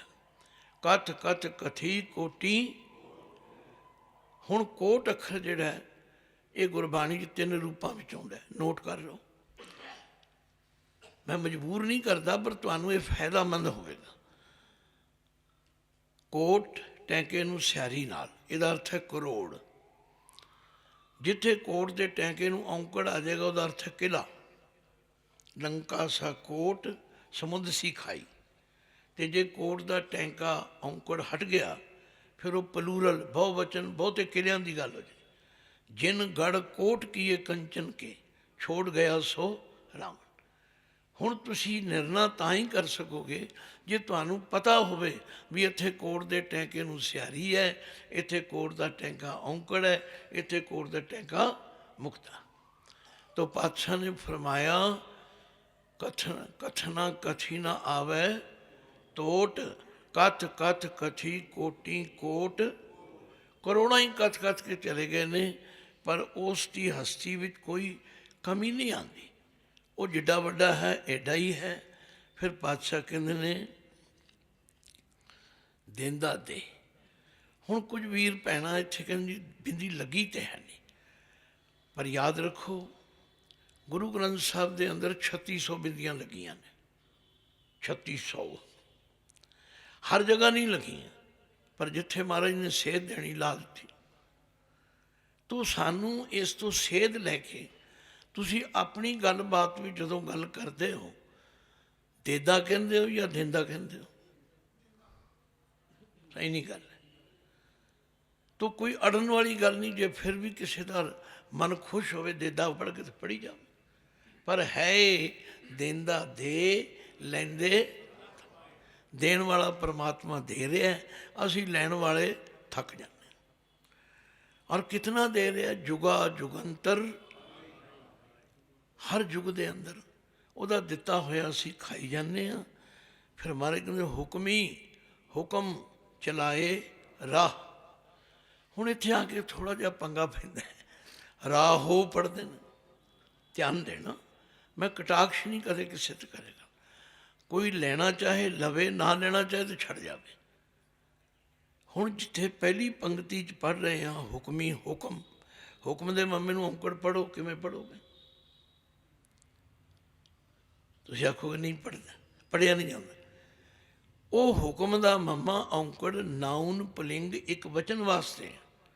ਇਸੇ ਤਰ੍ਹਾਂ ਜਿਹੜਾ ਰਾਹ ਸ਼ਬਦ ਹੈ ਨਾ, ਇਹ ਵੀ ਔਂਕੜ ਨਾਉਨ ਪੁਲਿੰਗ ਇੱਕ ਵਚਨ ਵਾਸਤੇ। ਇਹਨੂੰ ਰਾਹੋ ਬਣਾ ਕੇ ਅਸੀਂ ਆਏ ਨੂੰ ਹੋੜਾ ਲਾ ਦਿੰਦੇ। ਫਿਰ ਹੋਰ ਨਿਯਮ ਸਮਝ ਲਓ। ਜਦੋਂ ਅਖੀਰਲੇ ਅੱਖਰ ਨੂੰ ਔਂਕੜ ਆਏਗਾ ਉਹ ਨਾਉਨ ਪੁਲਿੰਗ ਇੱਕ ਵਚਨ ਹੋਏਗਾ। ਜਦੋਂ ਔਂਕੜ ਹਟ ਜਾਏਗਾ ਉਹ ਪਲੂਰਲ ਬਣ ਜਾਏਗਾ। ਮਨਮੁਖ ਬਹੁਤੇ ਰਾਹ, ਉੱਥੇ ਰਾਹ ਦੇ ਹਾਏ ਨੂੰ ਔਂਕੜ ਨਹੀਂ ਹੈਗਾ, ਕਿਉਂਕਿ ਨਾਲ ਬਹੁਤੇ ਵੀ ਆ ਗਏ। ਮਨ ਕੀਆਂ ਮੱਤੀ ਖਿੰਡੀਆਂ, ਬਹੁਤ ਪਵੇ ਅਸਗਾ ਗੋਤੇ ਖਾਏ ਨਾ ਨਿਕਲੇ। ਤਾਂ ਮੇਰਾ ਮਤਲਬ ਕਹਿਣ ਤੋਂ ਕਿ ਇਹ ਔਂਕੜ ਜਿਹੜਾ ਹੈ ਇਹ ਹੋੜਾ ਬਣਾਉਣ ਵਾਸਤੇ ਨਹੀਂ, ਇਹ ਰਾਹ। ਜੇ ਤੁਸੀਂ ਉਚਾਰਨ ਕਰਨਾ ਵੀ ਹੈ ਮੁਬਾਰਕ। ਇਹ ਹੈ ਲਘੂ ਮਾਤਰਾ। 2 ਤਰ੍ਹਾਂ ਦੀਆਂ ਮਾਤਰਾ ਹਨ, ਇੱਕ ਗੁਰੂ ਮਾਤਰਾ ਹੈ, ਇੱਕ ਲਘੂ ਮਾਤਰਾ ਹੈ। ਲਘੂ ਦਾ ਮਤਲਬ ਹੁੰਦਾ ਛੋਟੀ ਮਾਤਰਾ, ਗੁਰੂ ਦਾ ਮਤਲਬ ਹੈ ਵੱਡੀ ਮਾਤਰਾ। ਇਹਦਾ ਤਰੀਕਾ ਇਹ ਹੈ ਕਿ ਰਾਰੇ ਦਾ ਕੰਨਾ ਥੋੜ੍ਹਾ ਜਿਹਾ ਲਮਕਾਓ ਅਤੇ ਔਂਕੜ ਆਪੇ ਬੋਲਿਆ ਜਾਏਗਾ। ਹੁਕਮੀ ਹੁਕਮ ਚਲਾਏ ਰਾਹ, ਹੋੜਾ ਨਾ ਬੜਾ। ਨਾਨਕ ਵਿਗਸੈ ਬੇਪਰਵਾਹ। ਉਹ ਪਰਮਾਤਮਾ ਜਿਸ ਨੂੰ ਕਿਸੇ ਦੀ ਪਰਵਾਹ ਨਹੀਂ, ਉਹ ਵੇਖ ਵੇਖ ਕੇ ਖੁਸ਼ ਹੋ ਰਿਹਾ। ਚਲੀਏ ਜੀ ਅੱਗੇ। ਸਾਚਾ ਸਾਹਿਬ ਸਾਚ ਨਾਏ, ਭਾਖਿਆ ਭਾਉ ਅਪਾਰ। ਇਹਨੂੰ ਭਾਉ ਨਹੀਂ ਪੜ੍ਹਨਾ, ਹਾਂ ਭਾਖਿਆ ਭਾਉ ਅਪਾਰ। ਆਖੈ ਮੰਗੈ ਦੇ ਦੇ। दात करे दातार फेर के अगे रखिए जित दिसै दरबार मोह के बोलन बोलिए जित सुन धरे प्यार अमृत वेला सच नाउ वड्याई विचार करमी आवे कपड़ा नदरी मोख द्वार नानक एवै जानिए सब आपे सचियार। ਹੁਣ ਦੇਖੋ ਪਾਤਸ਼ਾਹ ਉਸੇ ਇੱਕ ਦੀ ਵਿਆਖਿਆ ਚੱਲ ਰਹੀ ਹੈ, ਉਹੀ ਇੱਕ ਜਿਹੜਾ ਸਰਵ ਸ਼ਕਤੀਵਾਨ ਹੈ, ਸਰਵ ਵਿਆਪਕ ਹੈ, ਉਹਦੀ ਵਿਆਖਿਆ ਚੱਲ ਰਹੀ ਹੈ। ਸਾਚਾ ਸਾਹਿਬ, ਉਹ ਸਾਹਿਬ ਸੱਚਾ ਹੈ, ਸਾਚ ਨਾਏ ਉਹਦਾ ਜੋ ਨਿਆਂ ਹੈ, ਨਿਯਮ ਹੈ, ਇਨਸਾਫ ਹੈ, ਉਹ ਵੀ ਸੱਚਾ ਹੈ। ਭਾਖਿਆ ਬੋਲੀ ਭਾਉ ਪ੍ਰੇਮ ਅਪਾਰ, ਅਪਾਰ ਉਹ ਪਰਮਾਤਮਾ ਜਿਸ ਦਾ ਪਾਰਾਵਾਰ ਨਹੀਂ ਪਾਇਆ ਜਾ ਸਕਦਾ, ਉਹਦੀ ਬੋਲੀ ਪ੍ਰੇਮ ਹੈ। ਇਸ ਲਈ ਸਾਨੂੰ ਵੀ ਆਪਸ ਵਿੱਚ ਪ੍ਰੇਮ ਨਾਲ ਬੋਲਣਾ ਚਾਹੀਦਾ। ਪ੍ਰੇਮ ਨਾਲ ਬੋਲਣ ਕਰਕੇ ਪ੍ਰੇਮ ਵੱਧਦਾ। ਤੇ ਸਾਡਾ ਬਾਬਾ ਨਾਨਕ ਕਹਿੰਦੇ, ਨਾਨਕ ਫਿੱਕਾ ਬੋਲਿਆ ਤਨ ਮਨ ਫਿੱਕਾ ਹੋਏ। ਤੇ ਜਿਹੜਾ ਫਿੱਕਾ ਬੋਲੇ ਉਹਨੂੰ ਫਿਰ ਲੋਕ ਕੀ ਕਹਿੰਦੇ ਨੇ? ਫਿੱਕੋ ਫਿੱਕਾ ਸੱਦੀਐ, ਫਿੱਕੇ ਫਿੱਕੀ ਸੋਏ। ਫਿੱਕਾ ਦਰਗਾ ਸੱਟੀਐ, ਮੋਹ ਥੁੱਕਾਂ ਫਿੱਕੇ ਪਾਏ। ਫਿੱਕਾ ਮੂਰਖ ਆਖੀਐ, ਪਾਣਾ ਲੈ ਸਕ। ਤੋ ਮਹਾਰਾਜ ਕਹਿੰਦੇ ਨੇ ਉਹ ਪਰਮਾਤਮਾ ਸੱਚਾ ਹੈ, ਉਹਦਾ ਨਿਯਮ ਵੀ ਸੱਚਾ ਹੈ, ਉਹਦੀ ਬੋਲੀ ਹੈ ਪ੍ਰੇਮ। ਫਿਰ ਆਖੈ ਮੰਗੈ ਦੇ ਦੇ। ਹੁਣ ਇਹ ਆਖੈ, ਜਿਹੜਾ ਇਹਨੂੰ ਆਖੈ ਨਹੀਂ ਕਹਿਣਾ, ਇਹ ਬਹੁਵਚਨ ਹੈ। ਅਸੀਂ ਸਾਰੇ ਜੀਵ ਰੋਜ਼ ਸਵੇਰ ਤੋਂ ਸ਼ਾਮ ਤੀਕਰ ਆਖਦੇ ਹਾਂ, ਮੰਗਦੇ ਹਾਂ। ਕੀ ਕਹਿੰਦੇ ਹਾਂ? ਦੇ ਦੇ, ਦੇਣਾ ਕਰ, ਦੇਣਾ ਕਰ। ਹੁਣ ਇੱਥੇ ਦੇ ਦੇ ਹਾਏ ਨੂੰ ਸਿਹਾਰੀ ਹੈ। ਜੇ ਹਾਹਾ ਮੁਕਤਾ ਹੋਏਗਾ ਤੇ ਉਹ ਦੇ ਸਰੀਰ ਵਾਸਤੇ ਹੋ ਜਾਏਗਾ। ਇਹ ਹੈ ਦੇਣਾ ਕਰ, ਦੇਣਾ ਕਰ। ਆਖੈ ਮੰਗੈ ਦੇ ਦੇ, ਦਾਤ ਕਰੇ। ਉਹ ਦਾਤਾਰ ਜਿਹੜਾ ਹਰ ਇੱਕ ਨੂੰ ਦਿੰਦਾ, ਹਰ ਜਗ੍ਹਾ ਦਿੰਦਾ, ਹਰ ਸਮੇਂ ਦਿੰਦਾ, ਉਹ ਦੇ ਰਿਹਾ। ਹੁਣ ਮਹਾਰਾਜ ਆਪ ਹੀ ਕਹਿੰਦੇ ਫੇਰ ਕੀ ਅੱਗੇ ਰੱਖੀਏ। ਫੇਰ ਇੱਥੇ ਥੋੜ੍ਹਾ ਜਿਹਾ ਰੁਕ ਜਾਣਾ। ਫਿਰ ਉਹਦੇ ਅੱਗੇ ਕੀ ਭੇਟਾ ਕਰੀਏ? ਵੀ ਦੇਣ ਵਾਲਾ ਤੇ ਉਹ ਅਸੀਂ ਤੇ ਮੰਗਤੇ ਹਾਂ। ਜਿਤ ਦਿਸੈ, ਜਿਹੜੀ ਭੇਟਾ ਰੱਖਣ ਕਰਕੇ ਉਹਦੇ ਦਰਬਾਰ ਦੇ ਦਰਸ਼ਨ ਹੋ ਜਾਣ। ਮੋਹ ਕੇ ਬੋਲਣ ਬੋਲੀ ਹੈ, ਇਹਨੂੰ ਮੋਹੋਂ ਕਹਿਣਾ। ਕਨੌੜਾ ਹਾਏ ਤੇ ਮੋਹੋਂ, ਮੂੰਹ ਤੋਂ ਕਿਹੋ ਜਿਹੇ ਬੋਲ ਬੋਲੀਏ। ਜਿਤ ਸੁਣ ਧਰੇ ਪਿਆਰ, ਜਿਹੜੇ ਬੋਲ ਸੁਣ ਕੇ ਉਹ ਸਾਡੇ ਨਾਲ ਪਿਆਰ ਕਰੇ। ਹੁਣ ਮਹਾਰਾਜ ਜਵਾਬ ਦਿੰਦੇ ਨੇ, ਭਾਈ ਜੇ ਤੁਸੀਂ ਸੱਚਮੁੱਚ ਰੱਬ ਨਾਲ ਜੁੜਨਾ, ਪੁੱਠੇ ਲਟਕਣ ਦੀ ਕੋਈ ਲੋੜ ਨਹੀਂ, ਤੂਣੀਆਂ ਤਾਪਣ ਦੀ ਕੋਈ ਲੋੜ ਨਹੀਂ, ਜਲ ਧਾਰੇ ਕਰਨ ਦੀ ਕੋਈ ਲੋੜ ਨਹੀਂ। ਅੰਮ੍ਰਿਤ ਵੇਲਾ ਸੱਚ ਨਾਉ ਵਡਿਆਈ। ਹੁਣ ਜਿਹੜੇ ਹੁਜਤਬਾਜ਼ ਨੇ, ਉਹ ਜੀ ਅੰਮ੍ਰਿਤ ਵੇਲਾ ਕਿਹੜਾ ਹੁੰਦਾ ਜੀ, ਕਦੋਂ ਤੋਂ ਹੁੰਦਾ ਜੀ, ਪਤਾ ਸਭ ਨੂੰ ਹੈਗਾ। ਭਈ 4 ਪਹਿਰ ਦਿਨ ਦੇ ਨੇ, 4 ਪਹਿਰ ਰਾਤ ਦੇ ਨੇ। ਜਿਹੜਾ ਚੌਥਾ ਪਹਿਰ ਹੈ ਉਹ ਅੰਮ੍ਰਿਤ ਵੇਲਾ। ਗੁਰਬਾਣੀ 'ਚ ਉਹਦੀ ਵਿਆਖਿਆ ਕੀਤੀ, ਚੌਥੇ ਪਹਿਰ ਸਭਾ ਕੇ ਸੁਰਤਿਆਂ ਉਪਜੈ ਚਾਓ, ਤਿੰਨਾਂ ਦਰਿਆਵਾਂ ਸਿਓ ਦੋਸਤੀ, ਮਨ ਮੁਖ ਸੱਚਾ। ਉਹਨਾਂ ਦੇ ਮਨ ਵਿੱਚ ਵੀ ਅਤੇ ਮੂੰਹ ਵਿੱਚ ਵੀ ਸੱਚਾ ਨਾਮ ਹੈ। ਉਹਨਾਂ ਨੂੰ ਤਾਂ ਮੰਜੇ 'ਤੇ ਪੈਣਾ ਹੀ ਚੰਗਾ ਨਹੀਂ ਲੱਗਦਾ, ਪਰ ਦਰਿਦਰੀਆਂ ਦੀ ਗੱਲ ਨਹੀਂ ਹੋ ਰਹੀ। ਪਾਤਸ਼ਾਹ ਨੇ ਮਾਰਗ ਦਰਸ਼ਨ ਕੀਤਾ ਹੈ। ਅੰਮ੍ਰਿਤ ਵੇਲਾ ਉਹ ਹੈ ਜਦੋਂ ਆਰਾਮ ਕਰਕੇ ਸਰੀਰ ਵੀ, ਦਿਮਾਗ ਵੀ, ਸਭ ਕੁਝ ਫਰੈਸ਼ ਹੁੰਦਾ।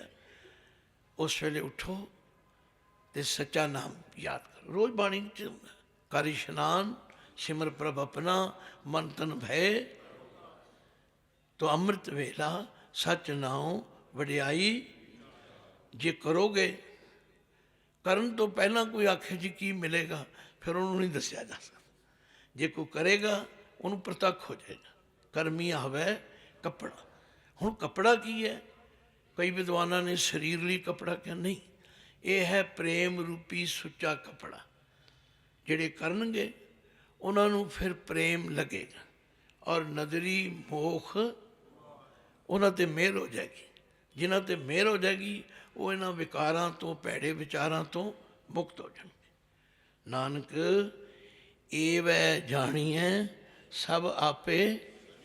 ਨਾਨਕ ਜੀ ਫਰਮਾਉਂਦੇ ਨੇ ਇਸ ਤਰੀਕੇ ਨਾਲ ਜਾਣੀਐ, ਜਾਣਿਆ ਜਾਂਦਾ ਕਿ ਉਹ ਸਭ ਜਗ੍ਹਾ 'ਤੇ ਉਹ ਵਾਹਿਗੁਰੂ ਆਪ ਹੀ ਵਰਤ ਰਿਹਾ। ਸਮਾਂ ਹੋ ਗਿਆ, 1 ਮਿੰਟ ਲੱਗੇਗਾ। ਜੇ ਤੁਸੀਂ ਪਾਠ ਕਰ ਲਓ ਤਾਂ ਮੇਰਾ ਨਿਯਮ ਹੈ ਭਈ ਪੜ੍ਹਾ ਦੇਣਾ। ਜਪ ਜੀ ਸਾਹਿਬ ਇੱਕ ਓੰਕਾਰ ਸਤਿਨਾਮ ਕਰਤਾ ਪੁਰਖ ਨਿਰਭਉ ਨਿਰਵੈਰ ਅਕਾਲ ਮੂਰਤ ਅਜੂਨੀ।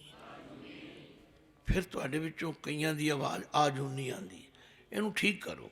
ਅਜੂਨੀ ਸਹਿਭੰ ਗੁਰ ਪ੍ਰਸਾਦ ਜਪ ਆਦ ਸੱਚ ਜੁਗਾਦ ਸੱਚ ਹੈ ਭੀ ਸੱਚ ਨਾਨਕ ਹੋਸੀ ਭੀ ਸੱਚ। ਸੋਚੈ ਸੋਚ ਨਾ ਹੋਵਈ ਜੇ ਸੋਚੀ ਲੱਖ ਵਾਰ। ਚੁੱਪੈ ਚੁੱਪ ਨਾ ਹੋਵਈ ਜੇ ਲਾਏ ਰਹਾਂ ਲਿਵਤਾਰ। ਭੁੱਖਿਆਂ ਭੁੱਖ ਨਾ ਉਤਰੀ ਜੇ ਬੰਨਾ ਪੁਰੀਆਂ ਭਾਰ। ਸਹਿਜ ਸਿਆਣਪਾਂ ਲੱਖ ਹੋਏ ਤਾਂ ਇੱਕ ਨ ਚੱਲੇ ਨਾਲ। ਕਿਵ ਸਚਿਆਰਾ ਹੋਈ ਹੈ ਕਿਵ ਕੂੜੈ ਟੁੱਟੈ ਪਾਲ। ਹੁਕਮ ਰਜ਼ਾਈ ਚੱਲਣਾ ਨਾਨਕ ਲਿਖਿਆ ਨਾਲ। ਹੁਕਮੀ ਹੋਮਨ ਆਕਾਰ ਹੁਕਮ ਨ ਕਹਿਆ ਜਾਈ। ਹੁਕਮੀ ਹੋਵਣ ਜੀ ਹੁਕਮ ਮਿਲੇ ਵਡਿਆਈ। ਹੁਕਮੀ ਉਤਮ ਨੀਚ ਹੁਕਮ ਲਿਖ ਦੁੱਖ ਸੁਖ ਪਾਈਐ। ਇੱਕ ਨਾ ਹੁਕਮੀ ਬਖਸ਼ੀਸ਼ ਇੱਕ ਹੁਕਮੀ ਸਦਾ ਭਵਾਈਐ। ਹੁਕਮੈ ਅੰਦਰ ਸਭ ਕੋ ਬਾਹਰ ਹੁਕਮ ਨ ਕੋਏ। ਨਾਨਕ ਹੁਕਮੈ ਜੇ ਭੁਜੈ ਤਾਂ ਹਉਮੈ ਕਹਿ ਨ ਕੋਏ। ਗਾਵੇ ਕੋ ਤਾਣ ਹੋਵੇ ਕਿਸੈ ਤਾਣ। ਗਾਵੇ ਕੋ ਦਾਤ ਜਾਣੈ ਨੀਸਾਨ। ਗਾਵੇ ਕੋ ਗੁਣ ਵਡਿਆਈਆਂ ਚਾਰ। ਗਾਵੇ ਕੋ ਵਿਦਿਆ ਵਿਖਮ ਵਿਚਾਰ। ਗਾਵੇ ਕੋ ਸਾਜ ਕਰੇ ਤਨ ਖੇ। ਗਾਵੇ ਕੋ ਜੀ ਲੈ ਫਿਰਦੇ। ਗਾਵੇ ਕੋ ਜਾਪੈ ਦਿਸੈ ਦੂਰ। ਗਾਵੇ ਕੋ ਵਿਖੈ ਹਾਦਰਾ ਹਦੂਰ। ਕਥਨਾ ਕਥੀ ਨਾ ਆਵੇ ਟੋਟ। ਕਥ ਕਥ ਕਥੀ ਕੋਟੀ ਕੋਟ ਕੋਟ। ਦੇਂਦਾ ਦੇ ਲੈਂਦੇ ਥੱਕ ਪਾਏ। ਜੁਗਾ ਜੁਗੰਤਰ ਖਾਹੀ ਖਾਏ। ਹੁਕਮੀ ਹੁਕਮ ਚਲਾਏ ਰਾਹ।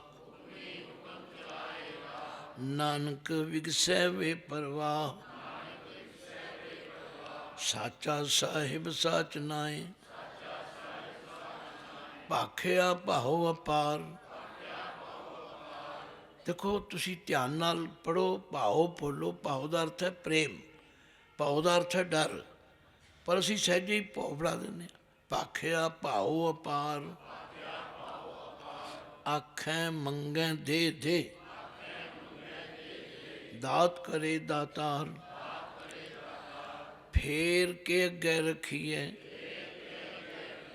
ਜਿਤ ਦਿਸੈ ਦਰਬਾਰ मोहों के बोलन बोलिए, जित सुन धरे प्यार,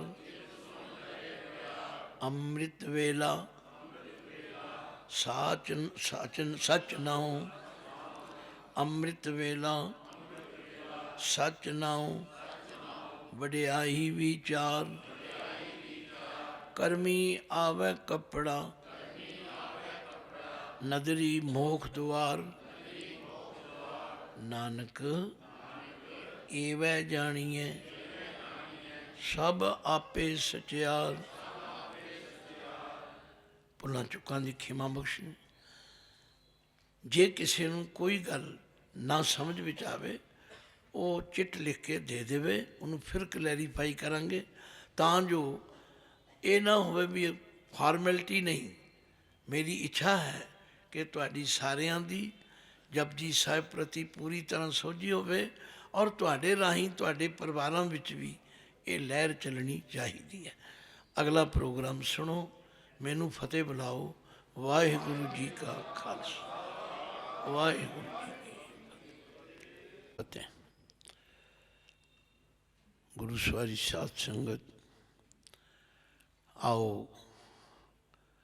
विद्यार्थी बन के, सिखियार्थी बन के, जग्यासू बन के धन धन गुरु ग्रंथ साहिब जी के चरणों में जुड़िए और इन्हों तो ये दात मंगी, क्योंकि पातशाह का फरमान है, सतगुर नूं सबको वेखदा, जेता जगत संसार,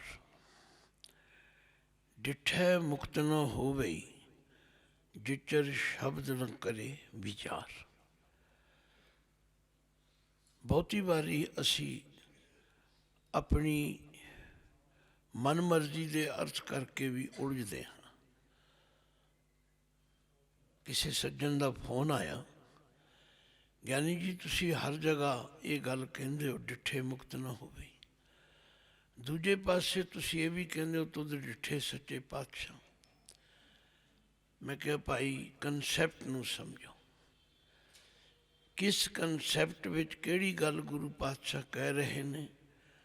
जदों असी उस कंसैप्ट नूं नहीं समझते, असी अपने आप ही इहो जे सवाल अराइज करके आप ही उलझ जाते। इत्थे महाराज जी कह रहे ने, सिर्फ बाहरी दर्शनां दे नाल साडा मन जिहड़ा भैड़े विचारां ते विकारां दी कैद विच है, वो छुट नहीं सकता, क्योंकि साडे विच इन्नी समर्था नहीं। पर जदों गुरु पातशाह सानू जुगती दसदे ने, फिर असी उन्हां विकारां तो विचारां तो छुटण दे समर्थ हो जाते। इत्थे ये मतलब है। उत्थे है गुरु दे दर्शन करन आउणा, जे आवांगे तो फिर ही गुरु दे वचन सुनांगे। तो कंसैप्ट नूं असी आप ही गड़बड़ा कर लेने हाँ, तो फिर उलझ जाने हैं। आओ बड़ी सरल भावना नाल गुरु कोल जुड़ांगे तो गुरु समर्थ ने, कच्छ तो कंचन बना सकते हैं, जहर तो अमृत बना सकते हैं। गल की वो वड्डी तो वड्डी तब्दीली भी हो सकती है जे गुरु की बाणी नूं समझ लईए। एक उपराला है, तो उस उपराले के तहत आपां जिन्ने भी हाज़र होए हाँ, ये साडा सुभाव बन गया भी कीर्तन दरबार हुंदा है, जदों मर्जी असी चले जाते हैं, कथा हुंदी जदों मर्जी चले जाते हैं। पर नहीं, एक क्लास है, शुरू तो लैके अखीर तक बैठोगे फिर तुहानू पूरा लाभ होगा। प्रेरणा है, बाकी तो तुसी अपनी इच्छा अनुसार चलते हो, पर प्रेरणा मन लैण विच तुहाडा भी फायदा है, तो मेरी कीती हुई मेहनत भी सफल होगी। आओ 5 वारी मूल मंत्र, 5 वारी गुरमंत्र का जाप करिए।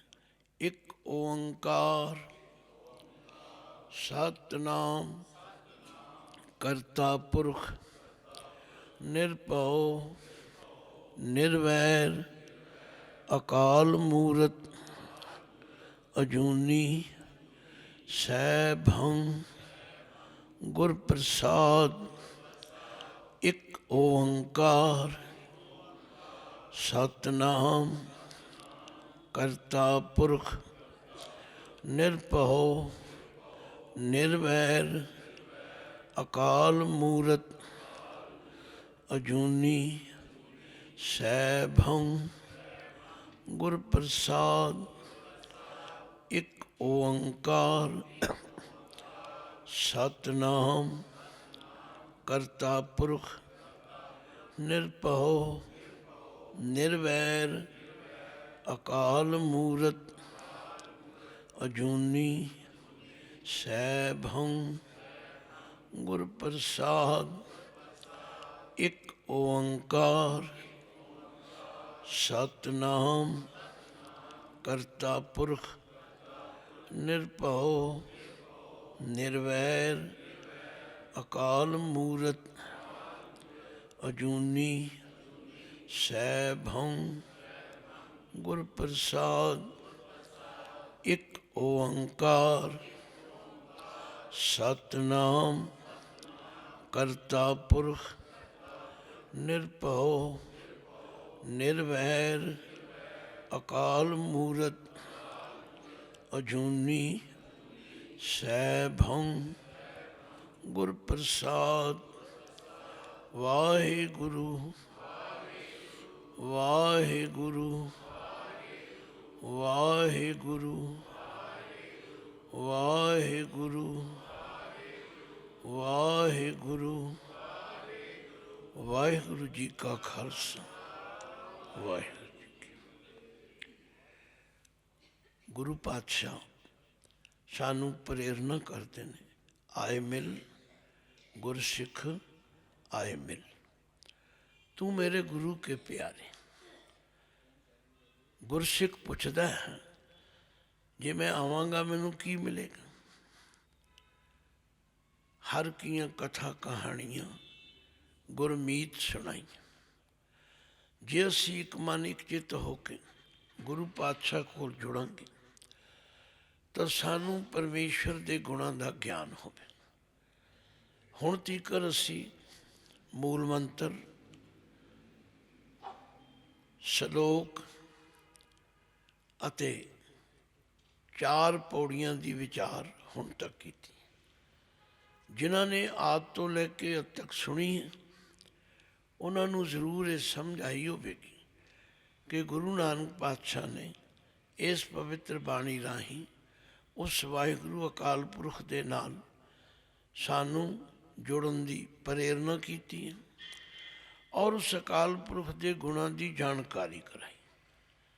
ਇਹਦੇ ਵਿੱਚ ਕੋਈ ਸ਼ੱਕ ਨਹੀਂ ਕਿ ਜਦੋਂ ਤੀਕਰ ਕਿਸੇ ਵਸਤੂ ਜਾਂ ਕਿਸੇ ਵਿਅਕਤੀ ਦੇ ਗੁਣਾਂ ਦਾ ਸਾਨੂੰ ਪਤਾ ਨਾ ਹੋਵੇ, ਅਸੀਂ ਆਮ ਵਸਤੂ ਸਮਝ ਕੇ, ਆਮ ਵਿਅਕਤੀ ਸਮਝ ਕੇ ਕੋਲੋਂ ਦੀ ਲੰਘ ਜਾਂਦੇ ਹਾਂ। ਪਰ ਜਦੋਂ ਸਾਨੂੰ ਉਸ ਵਸਤੂ ਦੇ ਗੁਣਾਂ ਦਾ ਪਤਾ ਲੱਗ ਜਾਏ, ਉਸ ਵਿਅਕਤੀ ਦੀ ਮਹੱਤਤਾ ਦਾ ਪਤਾ ਲੱਗ ਜਾਏ, ਫਿਰ ਸਾਡੇ ਮਨ ਵਿੱਚ ਕੁਝ ਸੁਤੇ ਸਿੱਧ ਉਹਦੇ ਲਈ ਇੱਕ ਖਿੱਚ ਪੈਦਾ ਹੁੰਦੀ, ਇੱਕ ਸਤਿਕਾਰ ਪੈਦਾ ਹੁੰਦਾ। ਭਗਤ ਕਬੀਰ ਜੀ ਨੇ ਠੀਕ ਕਿਹਾ, ਕਬੀਰ ਮਾਰਗ ਮੋਤੀ ਬੀਥਲੇ ਅੰਧਾ ਨਿਕਸਿਓ ਆਏ। ਮਾਰਗ ਦੇ ਗੱਗੇ ਨੂੰ ਸਿਹਾਰੀ ਹੈ, ਰਸਤੇ ਵਿੱਚ ਮੋਤੀ ਖਿਲਰੇ ਪਏ ਹਨ।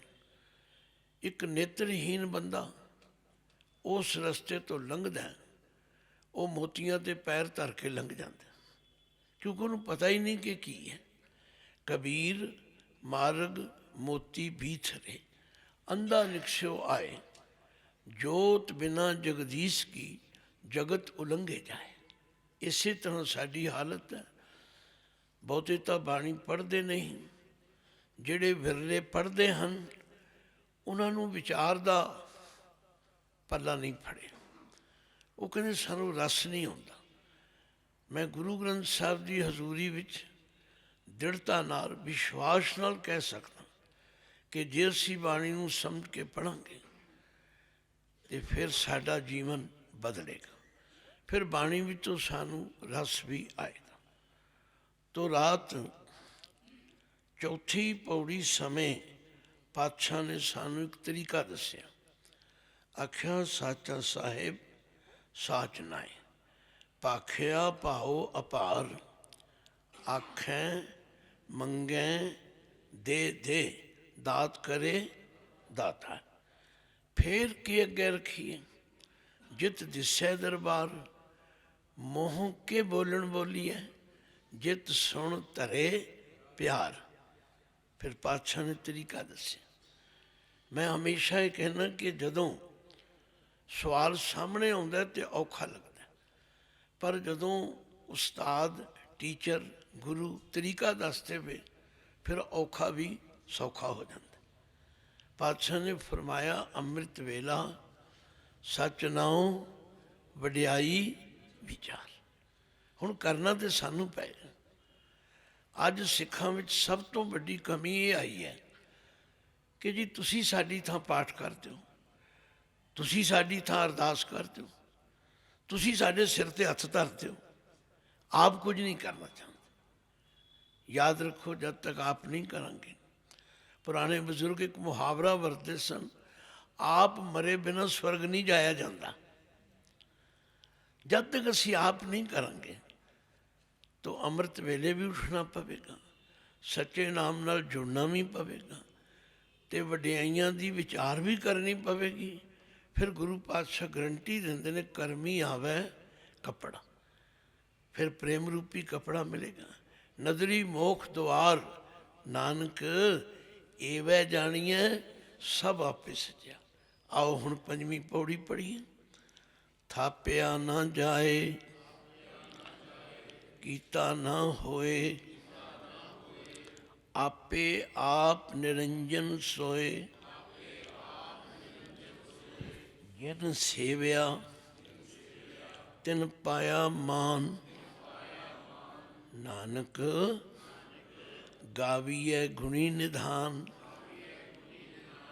गावीए सुनिए मन रखिए भाओ, दुख पर हर सुख घर लै जाए। गुरमुख नादं गुरमुख वेदं, गुरमुख रहा समाई, गुर ईश्वर गुर गोरख बर्मा, गुर पार्वती माई। जे हों जाना आखा नाही, कहना कथन न जाई। गुरा एक दे बुझाई, सबना जियां का एक दाता। सो मैं विसर न जाई।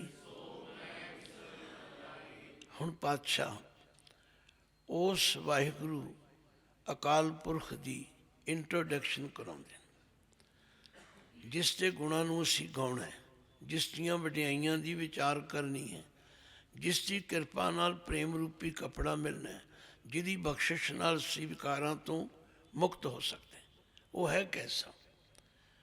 थापिया ना जाए, वो किसी वालों स्थापन किया होया नहीं। रोज़ तुसीं पढ़ते सुनते हो, अज ही फलाने मंदिर विच फलाने देवते की मूर्ति स्थापन की जाएगी। उस वाहिगुरु नूं कोई किसी वालों थापिया नहीं, कीता ना होए, वो किसी का बनाया होया भी नहीं। हुण तुसीं आप ही समझ गए भी गुरु नानक पातशाह किस अकाल पुरख नाल जोड़ते। किसी मूर्ति का वर्णन नहीं, किसी बनाई हुई चीज़ का जिक्र नहीं। वो जिहड़ा एक है जिहदे पहला गुण दसे जा चुके ने, वो किसी वालों स्थापन नहीं किया जाता, वो किसी का बनाया होया भी नहीं। आपे आप निरंजन सोए। ये जिहड़ा निरंजन अखर है, ये अकाल पुरख लई गुरबाणी विच बार बार आए। बहुतिਆਂ ਨੂੰ इसका उच्चारण भी ठीक नहीं आता। कई निरंजन बोलते हैं, कुछ होर बोलते हैं, पर इसका उच्चारण है निरंजन। संधि छेद कर दो, निरंजन। अंजन कहिए सुरमा, सुरमा कहिए कालख, कालख कहिए माया। ਜੋ ਮਾਇਆ ਦੀ ਕਾਲਖ ਤੋਂ ਨਿਰਲੇਪ ਹੈ ਸੋ ਕਹੀਏ ਨਿਰੰਜਨ। ਹੁਣ ਸਾਨੂੰ ਕੋਈ ਇਹਦੇ 'ਤੇ ਭਰਮ ਭੁਲੇਖਾ ਨਹੀਂ ਰਹਿਣਾ ਚਾਹੀਦਾ ਕਿ ਜਿਸ ਅਕਾਲ ਪੁਰਖ ਨਾਲ ਗੁਰੂ ਨਾਨਕ ਪਾਤਸ਼ਾਹ ਸਾਨੂੰ ਜੋੜਦੇ ਨੇ, ਥਾਪਿਆ ਨਾ ਜਾਏ, ਕੀਤਾ ਨਾ ਹੋਏ, ਆਪੇ ਆਪ ਨਿਰੰਜਨ ਸਾਈ। ਜਿਨ ਸੇਵਿਆ, ਹੁਣ ਇੱਥੇ ਜਿਨ ਦੇ ਨੰਨੇ ਨੂੰ ਸਿਆਰੀ ਹੈ, ਜਿਨ੍ਹਾਂ ਨੇ ਐਸੇ ਅਕਾਲ ਪੁਰਖ ਨੂੰ ਸੇਵਿਆ, ਸਿਮਰਿਆ, ਆਰਾਧਿਆ, ਪੂਜਿਆ, ਯਾਦ ਕੀਤਾ, ਤਿਨ ਪਾਇਆ ਮਾਨ। ਇਹ ਗਰੰਟੀ ਹੈ ਕਿ ਉਹਨਾਂ ਨੂੰ ਮਾਨ ਸਤਿਕਾਰ ਮਿਲਿਆ। ਇਸ ਲਈ ਪਾਤਸ਼ਾਹ ਕਹਿੰਦੇ ਨਾਨਕ ਗਾਵੀਐ ਗੁਣੀ ਨਿਧਾਨ।